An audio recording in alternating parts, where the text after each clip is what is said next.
여러분 어떻습니까? 어린 시절 부모님이나 주변 사람들의 사랑을 많이 받고 자랐습니까? 어떤 분은 태어남과 동시에 부모님이 하시는 사업이 잘 되고 또 부부관계가 더 좋아지면서 네가 복덩이다, 복덩어리다 라고 이런 이야기를 듣고 자란 사람도 있습니다. 이렇게 사랑을 많이 받은 사람은 표가 납니다. 따뜻한 시선, 자신감, 높은 자존감을 가지고 있는 것이죠. 하지만 반대로 어릴 적부터 사랑을 많이 받지 못하고 자란 분도 계십니다. 원치 않는 출생이나 출생의 비밀을 안고 태어나신 것이죠. 겉으로는 괜찮은 것 같지만 마음속에는 깊은 상처를 가지고 살아갑니다.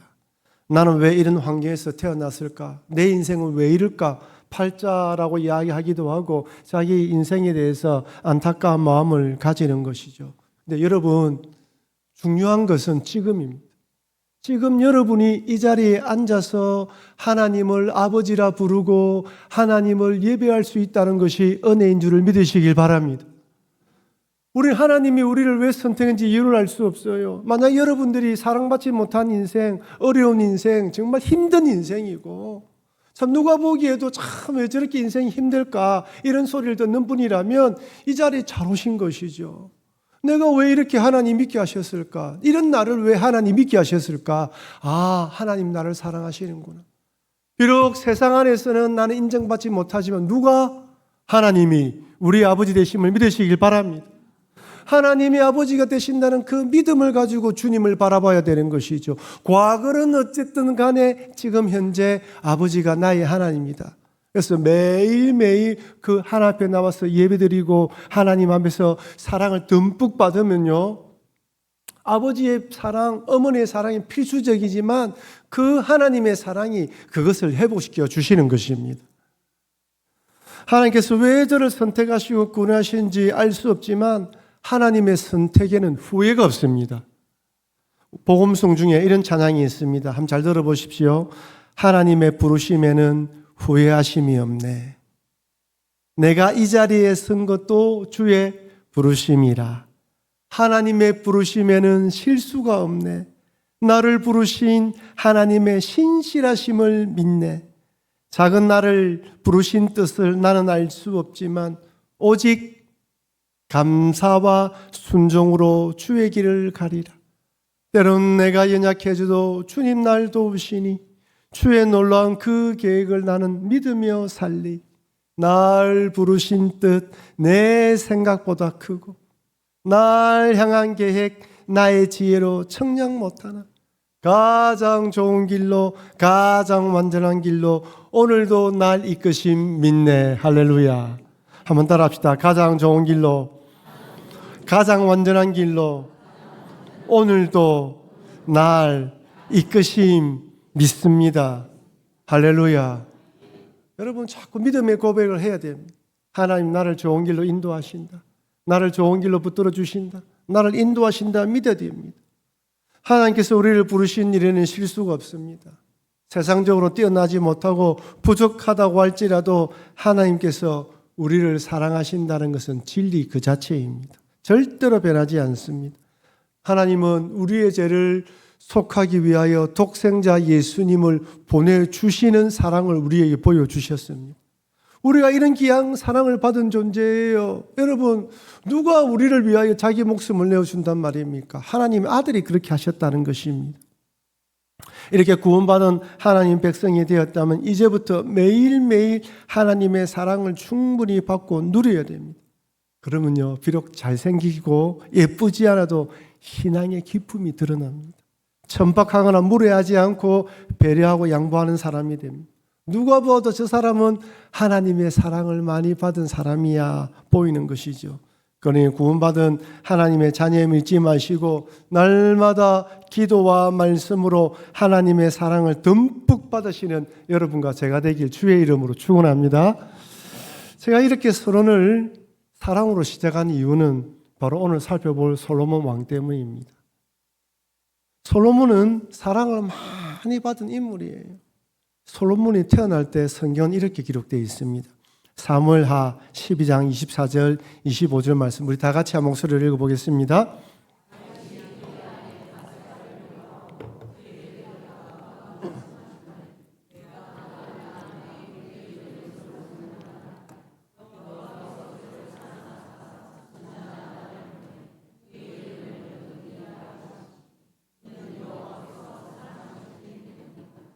여러분, 솔로몬이 사랑을 많이 받았습니까? 받지 않았습니까? 많이 받았죠. 근데 이 구절에는 그냥 단순히 솔로몬이 태어났다라는 것으로 끝내는 서술형의 본문이 아닙니다. 이 구절의 배경은 결코 가볍지 않습니다. 다윗이 바세바를 간음하고 그의 남편 우리아를 전쟁터로 내몰아서 죽게 만들었습니다. 무서운 죄를 범한 것이죠. 비록 회개했지만 하나님은 그 죄에 대한 대가로 다윗과 바세바에서 태어난 아이를 데려갔습니다. 죄의 대가는 반드시 따른다는 경고의 메시지를 보여주신 것이죠. 그러나 이 일 후에 태어난 아들이 누구라고요? 솔로몬입니다. 여러분, 솔로몬의 이름의 뜻이 살롬이라는 평화에 유래되었습니다. 무슨 말입니까? 다윗 입장에서는 이 아이가 태어난 걸 보고 하나님과의 관계가 뭐라? 회복되었다. 하나님 징계가 끝이 났다. 하나님 사랑이 회복되었다라는 그런 신호였습니다. 하나의 징조였던 것이죠. 더욱이 하나님께서는 나단 선지자를 보내서 솔로몬에게 여디디야, 즉 여호와께 사랑받는 자라는 이름을 주셨습니다. 다윗 입장에서는 이 아이가 태어나고 죽지 않고 살아난 것도 감사한데 선지자가 나타나가지고 솔로몬, 네가 솔로몬의 이름을 지었지만 여디디야라고 하나님 말씀하셨다. 하나님 또 사랑하는 자라는 것이에요. 그러니 다윗이 얼마나 솔로몬을 사랑했겠습니까? 죄로 인해서 깊은 상처를 경험한 다윗에게 솔로몬은 평화와 회복의 상징, 그리고 또 사랑의 선물입니다.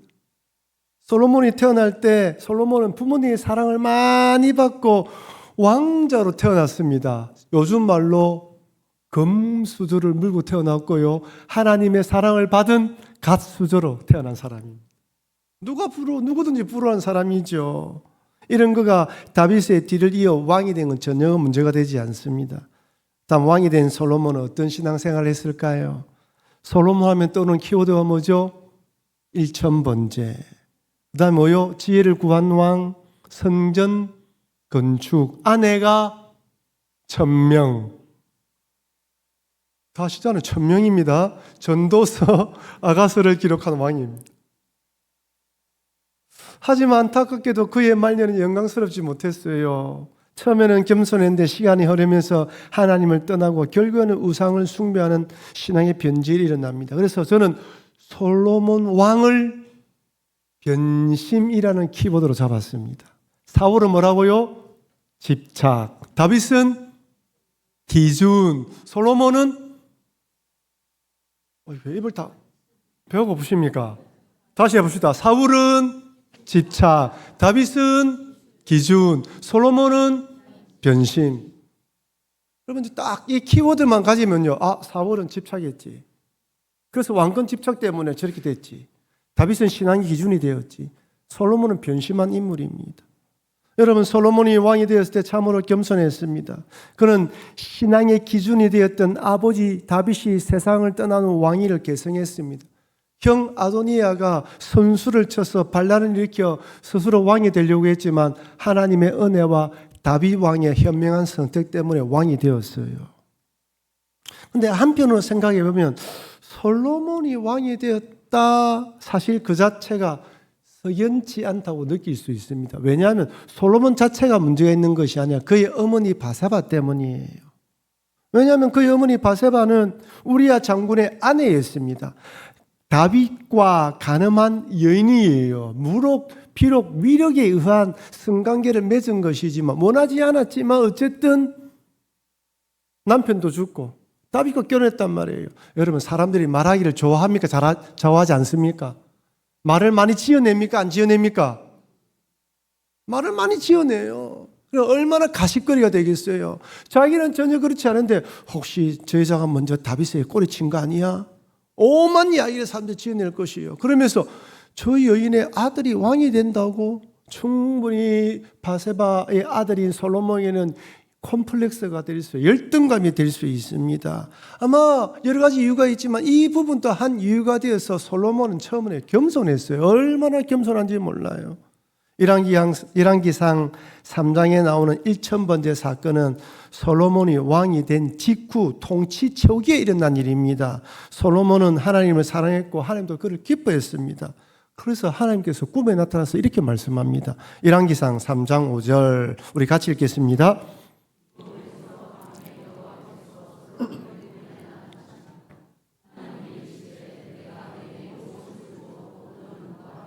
여러분, 만약 지금 이 자리에 하나님께 예배 가운데 마음속에 내가 너에게 무엇을 줄꼬 하고 말씀하시면 여러분 마음이 어떨까요?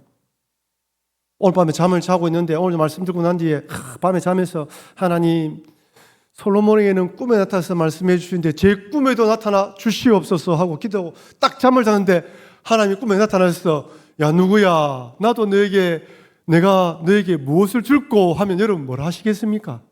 아마 깜짝 놀랄 거예요. 설마 나에게? 깜짝 놀랄 것입니다. 하나님이 단독직입적으로 이렇게 물어볼 것이라 생각하지 못하기 때문에 깜짝 놀라는 것이죠. 근데 솔로몬은요, 마치 기다렸다는 듯이 대답을 합니다. 첫째는 하나님, 나는 작은 아이입니다. 여기 작은 아이라는 히브리 뜻이 청소기의 소년을 말해요. 근데 솔로몬이 왕이 되었을 때는 10대 후반이나 20대 초반으로 봅니다. 10대 소년이 아니에요.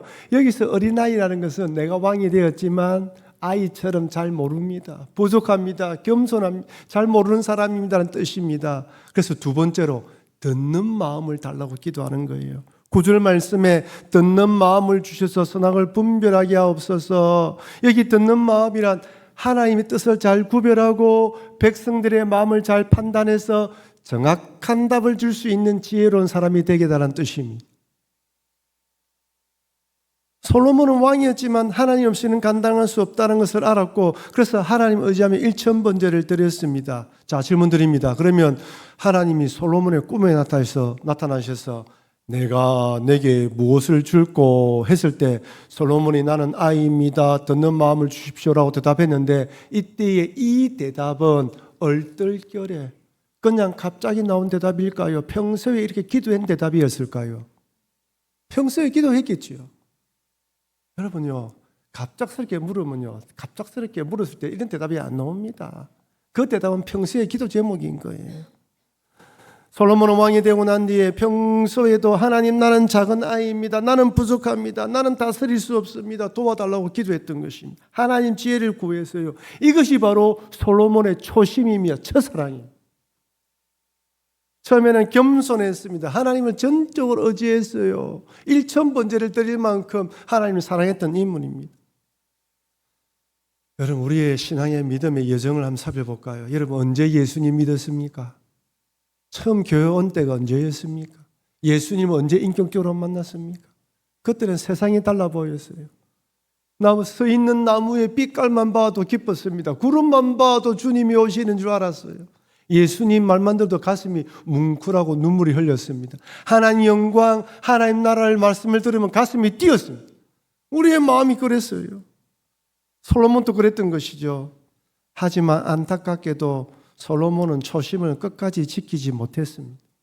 하나님으로부터 복을 받고 승승장구했다면 하나님에 대한 사랑이 더 뜨거워져야 하는데 그렇지 못했습니다. 여러분, 죄송하지만 우리도 그런 것 같아요.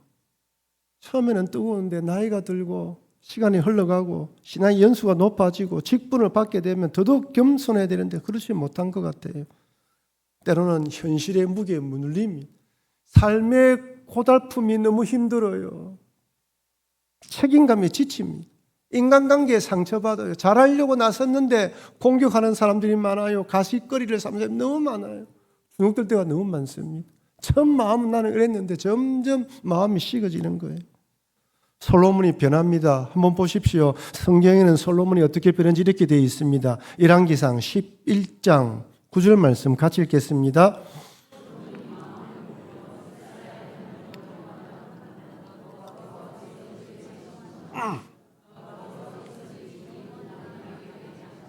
여러분, 열왕기상 11장에 보면요, 솔로몬이 마음을 돌렸다라는 표현이 두 번이나 반복됩니다. 작은 아이라고 고백했던 솔로몬, 듣는 마음을 달라면서 지혜를 구했던 솔로몬, 하나님만 바라보았던 솔로몬이 이젠 하나님께로부터 마음을 돌렸습니다. 여기 돌렸다는 히브리의 뜻은 손을 펴다 내민다는 뜻이에요. 하나님께로 손을 펴고 하나님께로 향하여 손을 내밀었던 솔로몬이 이제 하나님을 등을 지고 이방 우상을 향하여 손을 내밀고 있다는 뜻입니다. 그것이 하나님 떠나는 것이. 그렇다면 왜 솔로몬이 이렇게 변한 것일까요? 왜 변했을까요, 솔로몬이? 제가 보니까 두 가지 이유가 있습니다. 첫째는 풍요함 때문이에요. 부유함 때문입니다. 솔로몬은 세상적으로 엄청나게 성공했습니다. 그는 어떤 사람도 올라가 보지 못한 높은 자리에 앉았습니다. 모든 사람들이 그를 우러러 봅니다. 솔로몬의 지혜에 탐복하며 감탄합니다. 그의 말 한마디가 이젠 진리입니다. 이런 성공이 솔로몬을 교만하게 만든 것이죠. 여러분 잘 들으십시오. 성공은 축복이자 동시에 위기입니다. 성공 전에는 하나님께 묻고 엎드리며 기도했는데 성공하면 이상하게 하나님께 엎드리는 시간이 줄어듭니다.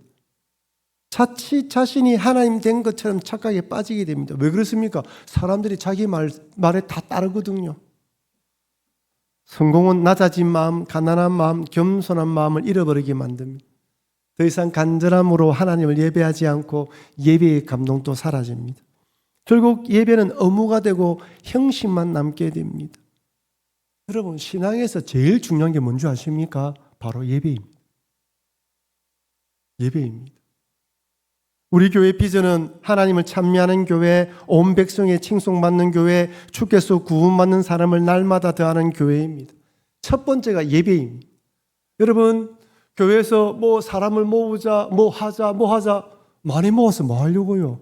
예배드리는 사람이 되도록 만들기 위해서 하는 것입니다. 우리가 하는 모든 일은 하나님을 예배하는 행위입니다. 예배하는 인생으로 만들기 위해서 우리가 모여서 예배드리는 것입니다. 예배가 제일 중요합니다. 아무리 많은 일을 하고 많은 것을 해도 예배에 집중되지 못하면 아무 의미가 없습니다. 제가 전도사 때, 강도사 때만 해도 교회들이 부흥했습니다. 그래서 막 사람을 모으자, 500명, 1000명 모으자. 저는 늘 궁금했습니다. 1000명 모아서 뭐 하려고? 예배드리는 인생. 비전이 그거예요. 여러분 왜 살아가면 예배드리는 인생이 되기 위해서입니다. 그것을 잊어버리면 안 됩니다. 예배는요, 주일날 한 번, 한 주 이렇게 예배드리는 끝이 아니에요. 우리가 들은 이 예배 시간 중요합니다. 그러나 하나님 원하시는 예배는 여러분들이 일주일 동안 살아온 삶 제사를 가지고 오늘 이 시간에 예배를 드리는 것입니다. 여러분이 드리는 기도, 여러분이 드리는 물질은요, 그냥 그저 주일날 드리는 것이 아닙니다. 일주일의 삶의 여러분의 신앙 고백입니다. 하나님의 말씀을 삶으로 구현하려는 몸부림, 손해 본다고 할지라도 현실과 타협하지 않는 삶, 구제와 선행의 삶의 제사로 드려지는 것이 주일 예배입니다. 예배가 중요합니다. 점점 우리가 예배 시간, 예배 드리는 것을 소홀히 여깁니다. 코로나 이후로 주일날 예배 한 번 드리는 거 만족하는 사람이 너무 많아요. 교회는 새벽 기도회, 수요 기도회, 개인 금요 기도의 시간을 가지며 기도하는 사람이 있는데요. 와야 될 사람이 오지 않아요. 기도로 은혜 받은 사람들이 오지를 않아요. 그들이 아플 때 그렇게 기도했는데 지금 자신이 와서 그 기도를 갚아야 되는데 기도를 오지 않아요. 점점 세상이 빨라집니다. 편해집니다. 예배에 대한 마음이 잃어버리면 안 됩니다. 이제 솔로몬에게는 더 이상 이런 예배를 찾아볼 수 없습니다. 처음에는 어린아이입니다. 지혜를 주시옵소서 하고 1000번제를 드리면서 엎드렸던 솔로몬이 이제 나는 모든 걸 가졌습니다 라고 이야기하면서 마음을 돌렸습니다. 첫 번째는 풍요함이 발목을 잡았습니다.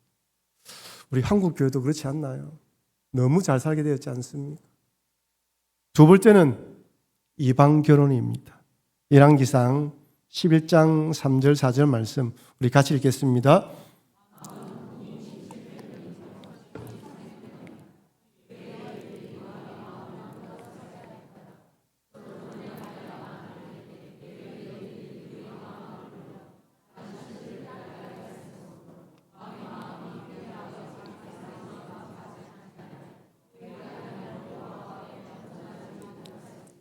여러분 후궁이 몇 명이라고요? 첩이 자 질문 드릴게요.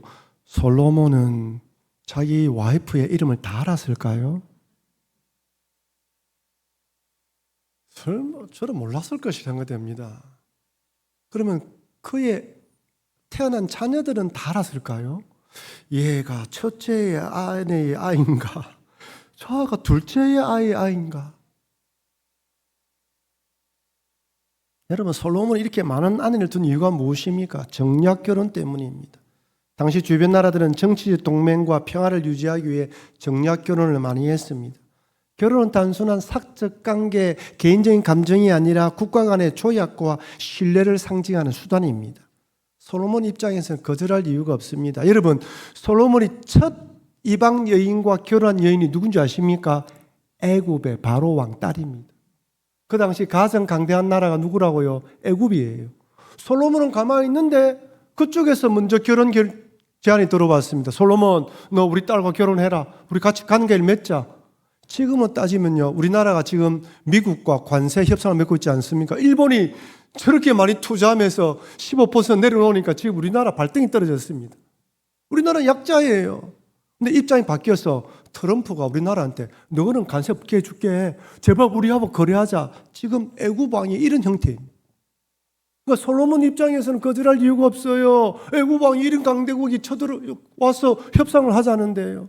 그럼 또 질문 드릴게요. 그러면 다른 나라와 정략 결혼을 할 때 솔로몬이 찾아가서 제발 나와 결혼해달라고 애걸복걸 했을까요? 그 나라에 찾아왔을까요? 찾아왔겠죠. 왜? 솔로몬이 부강하니까요. 돈이 많으니까요. 지혜가 뛰어나니까요. 누구든지 솔로몬과 결혼을 하고 싶은 거예요. 그러니까 자기 딸을 주면서까지 우리가 평화를 맺자는 것입니다. 왜? 솔로몬 뒤에는 지금 엄청난 나라들이 있어요. 솔로몬 입장에서는 거절할 필요가 없는데 문제는 정략 결혼이 곧 영적 혼합의 통로가 된다는 사실입니다. 결혼은요, 둘이만 결혼하는 것이 아닙니다. 집안 대 집안의 결혼이에요. 그 집안의 가풍과 이 집안의 가풍이 만나서 결혼하는 것입니다. 쉽지가 않아요. 우상 숭배의 길을 열어놓은 것이죠. 상대방의 문화와 종교 다 받아들인 것입니다. 하나님은 이것 때문에 이방인과의 결혼을 금했습니다. 신명기에 이렇게 말씀합니다. 신명기 7장 3절 4절 말씀 같이 읽겠습니다.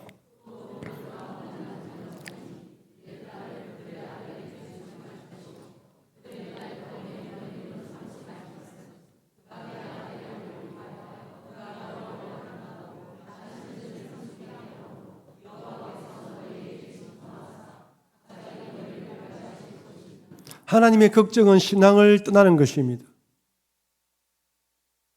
이방 신을 섬기는 것이에요. 그게 제일 두려웠습니다. 하나님.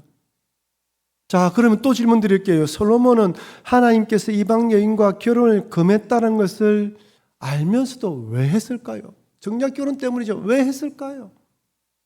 정략 결혼 이유가 있지만요, 제 생각에는 솔로몬이 자신이 있었던 것 아닌가. 나는 결혼해도 절대 이방 신을 섬기지 않을 거야. 내가 그 여인들을 하나님께로 데리고 와서 하나님 섬기게 만들 자신이 있어. 이런 자신감이 있었던 것은 아닐까요? 여러분, 근데 결국은 솔로몬의 마음이 변했습니다. 여러분, 신앙은 자신할 수 있는 것이 아닙니다. 아무리 강한 믿음을 가졌다 할지라도 우리 자신을 믿으면 안 됩니다. 죄의 장소에 오래 머물면 누구든지 넘어집니다. 죄와는 싸우고 멀리해야 됩니다. 결국 솔로몬도 나이가 들어 이방 여인들의 신들을 섬기지 않습니까? 이방 여인과의 결혼을 통해 들은 우상 숭배가 그의 마음을 돌리게 만들었습니다. 여러분, 죄송하지만요, 여러분이 가까이 하는 그 죄를 여러분 짓는 것입니다. 늘 옆에 있는 그 죄 때문에 심에 빠지는 것이죠. 하나님은 이런 솔로몬의 변심을 그저 보고만 있을 수 없었습니다. 솔로몬에게 무려 2번이나 나타나서 경고하셨어요. 첫 번째는 기브온 산당에서 1,000번제를 드릴 때입니다. 즉 솔로몬 초기에 하나님께서 응답해 주시면서 이렇게 경고의 메시지를 보냅니다. 열왕기상 3장 14절, 네가 만일 네 아버지 다윗이 행함같이 내 길로 행하며 내 법도와 명령을 지키면 내가 또 내 날을 길게 하리라. 뭐라고요? 법도와 명령을 지키라는 것입니다. 처음에 딱 잘 될 때 딱 나타나 말씀하십니다. 그때 너 하나님의 말씀 잘 지켜. 두 번째는요, 성전과 왕궁을 건축한 후입니다. 처음 지나고 24년이 경과되었을 때 나타나셔 또 이렇게 말씀합니다. 근데 처음 내용과 유사합니다. 열왕기상 9장 6절 7절, 만일 너희나 너희 자손이 아주 돌아서서 나를 따르지 아니하며 내가 너희 앞에 둔 나의 계명과 법도를 지키지 아니하고 가서 다른 신을 섬겨 그것을 경배하면 내가 이스라엘을 내가 그들에게 준 땅에서 끊어버릴 것이요 내 이름을 위하여 내가 거룩하게 구별한 이 성전이라도 내 앞에서 던져버리리니 이스라엘은 모든 민족 가운데에서 속담거리와 이야기거리가 될 것이며 24년이 지났을 때 이제 이방 이야기 다른 신을 섬기는 이야기가 나옵니다. 무슨 말입니까? 마음이 점점 돌아서고 있다는 거예요. 경고의 메시지를 분명히 보내요. 너 솔로몬아, 지금 너 때문에 온 백성들이 우상을 섬기고는 지금 되고 있다. 돌아서라는 것입니다. 하나님은 변함없이 말씀을 통하여 여러분들의 경고의 메시지를 보내고 있습니다. 처음에도 24년이 지나도 하나님 주시는 말씀은 동일합니다. 내 법도와 명령을 따라 지키라는 것입니다. 두 번씩이나 경고하셨습니다. 하지만 솔로몬은 하나님의 경고의 메시지를 새겨 듣지 않았습니다. 초심을 지키고 하나님께로 마음을 돌이키지 않았습니다. 그저 현재의 성공에 또 지대어 더 이상 하나님의 말씀에 귀에 들어오지 않았던 것이죠. 결국 솔로몬 이후로 나라는 분단됩니다. 남과 북으로 나눠지는 것입니다. 그래서 히브리서에서는 우리에게 이렇게 경고의 메시지를 주십니다. 히브리서 3장 12절 13절 같이 읽겠습니다.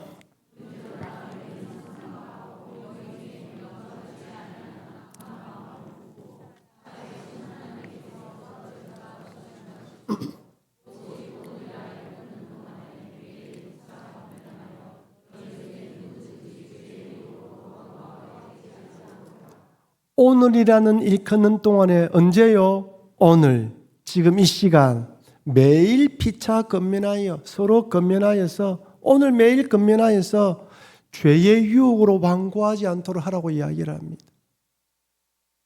사랑하는 성도 여러분, 솔로몬은 왕이 되었을 때 백성을 잘 돌볼 수 있도록 하나님의 도움을 구하며 일천번제를 드렸습니다. 그는 겸손히 하나님 의지하며 백성을 다스릴 수 있도록 지혜를 구했던 왕입니다. 이것이 바로 솔로몬의 초심이며 첫 마음입니다. 하지만 시간이 지나며 부요와 풍요의 독이 그를 교만하게 만들었습니다. 가난하고 낮아진 마음, 하나님 사랑했던 마음을 잃어버리게 만들었습니다. 그러나 아무리 이방 여인과 결혼해도 하나님을 섬길 수 있다고 자신했지만 결국 우상을 섬기는 자가 되고 말았습니다.